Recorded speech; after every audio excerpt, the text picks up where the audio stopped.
And we're sick and tired of continuing to be jerked around by these hostile dictators, oligarchs, and cartels. And notwithstanding what some of these pontificating elites may say, Americans are not addicted to oil. Americans are addicted to freedom.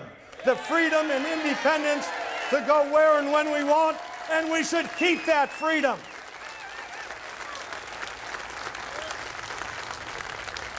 And we don't care if our vehicles run on used cooking oil, Louisiana oil, Alaska oil, Wyoming coal synfuels, batteries, as long as it's affordable and available and preferably American. Now, we ought to be using clean coal technology for affordable electricity. Coal is our most plentiful resource. It's ours, it's affordable, it creates jobs. We ought to use it cleanly and creatively. We ought to have advanced nuclear also for baseload electricity. We ought to be recycling our spent fuel. I hate to say this, but we can learn from the French. I know it's blasphemous. They recycle their spent fuel. The only reason we don't, Jimmy Carter era policies that prevent us from recycling spent fuel. I know darn well that if the French can do it, so can Americans, and we ought to get about doing it.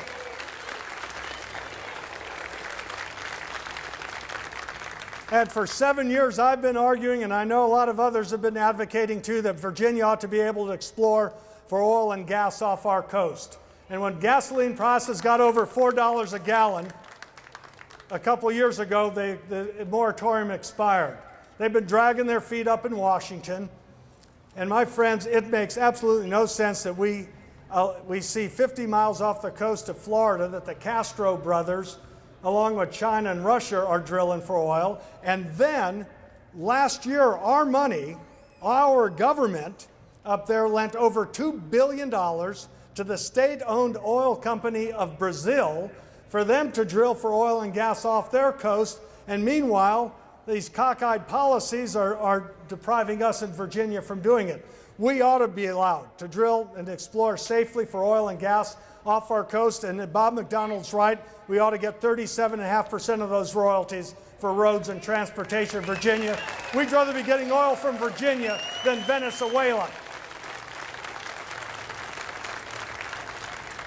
So my friends and fellow patriots, we have the right ideas. Yeah, we have to play tenacious defense against bad ideas, but we also have the right ideas to unite and motivate and inspire people to make sure this country is using common sense conservation, coal, nuclear, gas, all the rest, but also the right tax and regulatory policies, the right education policies, and education, not just for the education sake of it, but so young people have that opportunity to compete and succeed.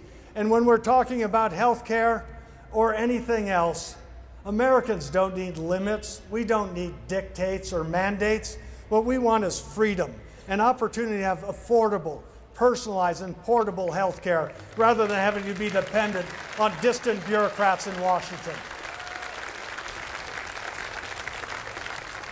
So folks, thank you. Thank you for turning out. Most importantly, I salute and applaud each and every one of you for caring about our country.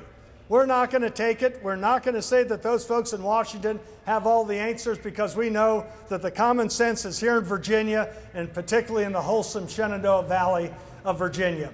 And you're standing up like patriots have done throughout the history of our country. And I know that you're not going to flinch. You're going to be cheerful. You're going to be positive. You're going to advocate good ideas. And you're going to make sure that American dream is there for generations to come. And it's an honor and pleasure to stand strong for freedom with each and every one of y'all. Thank you. Keep smiling and keep winning.